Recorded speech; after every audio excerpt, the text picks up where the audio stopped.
प्रेरक का अंदाज अब कुछ ज्यादा ही रूड होता जा रहा था। उसी समय नक्श सोफे से उठा और धीमे अंदाज में हिरेन मोदी की तरफ बढ़ा। मैंने तो सुना था कि आप बहुत रीजनेबल इंसान हैं, लेकिन यहाँ तो कहानी ही गलत है। आप तो हार्टलेस हैं। इसका जो मन कर रहा है वो ये बोल रहा है। क्या आप इसी तरह खामोश रहते हुए ये सब देखते रहेंगे? प्रेरक को लगा कि अब सिचुएशन पूरी तरह से उसके कंट्रोल में है। अपनी अकड़ दिखाने के चक्कर में उसने नक्श का हाथ पकड़ लिया, लेकिन अगले ही पल कुछ ऐसा हुआ कि प्रेरक को दिन में ही तारे नजर आने लगे। नक्श ने अपने लंबे पैरों का इस्तेमाल करते हुए प्रेरक के पेट में एक जोरदार लात मार दी थी। तेरी ये हिम्मत कि तुम मुझे मारेगा? अगर आज मैंने तुझे जान से नहीं मारा तो मेरा नाम भी प्रेरक मोदी नहीं। यंग मैन, तुम्हें नहीं लगता कि ये कुछ ज्यादा हो रहा है? अच्छा, ये आपको ज्यादा लग रहा है? जाइए जरा अपने स्टाफ से पूछिए कि नीचे जो कुछ भी हुआ क्या वो ज्यादा नहीं था? मुझे नहीं लगता कि आज का ये मैटर पीसफुली खत्म होने वाला है। ओह, तो मैं ये जानने के लिए बहुत क्यूरियस हूँ कि आप इस मैटर को कैसे डील करने वाले हैं। बस बहुत हो गया। तुम्हें अभी के अभी प्रेरक से माफी मांगनी होगी, और जिस तरह से तुम दोनों ने उसका नीचे और मेरे सामने अपमान किया है, तुम्हें उसका कॉम्पनसेशन देना होगा, पूरे 50 लाख। इसी बीच डायरेक्टर शर्मा ने अपनी बात रखने की कोशिश की, लेकिन मोदी साहब ने उनके चेहरे पर एक थप्पड़ जड़ दिया। शर्मा, तुम अब इस कंपनी, इस ग्रुप के मेंबर नहीं रहे। दफा हो जाओ, वरना मुझे सिक्योरिटी को बुलाकर तुम्हें बाहर फेंकवाना पड़ेगा। मिस्टर मोदी, आपकी ये हिम्मत कि आप अपने ही लोगों को मार रहे हैं?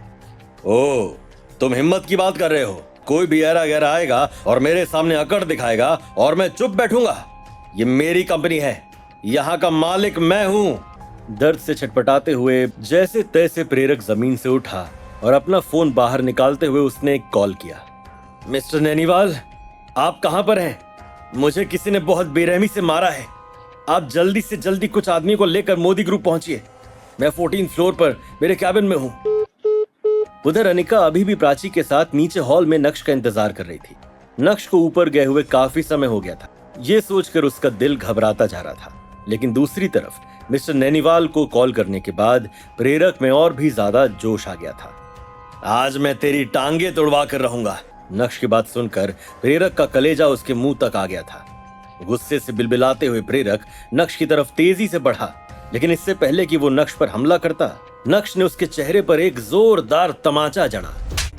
मुझे लगता है कि तुम्हें अपनी जिंदगी से प्यार नहीं है। कुछ इसी तरह आपने भी डायरेक्टर शर्मा को अभी थप्पड़ मारा था।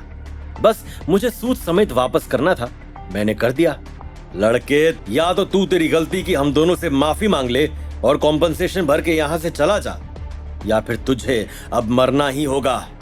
और अगर मैं इन दोनों में से कुछ भी चूज ना करूं तो तेरे पास बस ये 2 चॉइसेस ही हैं। जैसे ही मोदी साहब के मुंह से ये शब्द बाहर आए, उसी समय अचानक से कैबिन का दरवाजा खुला। डायरेक्टर मोदी से यहाँ साइन लेना, ये बोलते हुए एक लड़की कुछ लोगों के साथ कैबिन में बढ़ी। उस लड़की को देखकर मोदी साहब के चेहरे पर अचानक से स्माइल आ गई। अरे नंदिता जी, आप यहाँ क्या कर रही हैं? कैबिन में घुसने के बाद सेक्रेटरी नंदिता ने मोदी साहब को देखा भी नहीं और सीधा उसके कदम नक्श की ओर बढ़े। सर, आप यहाँ क्या कर रहे हैं? नंदिता जी, अभी आपने इसको क्या कहा? डायरेक्टर मोदी ये भानुशाली ग्रुप के नए सीईओ हैं, शो सम रिस्पेक्ट। जैसे ही नंदिता ने अपनी बात बोलकर खत्म की, वैसे ही मोदी साहब के चेहरे पर पसीने छूटने लगे थे। प्रेरक को भी अपने कानों पर यकीन नहीं हो रहा था। सीईओ? सीईओ? क्या बात है! मोदी साहब के मुंह से ये सुनकर मुझे काफी अच्छा लगा।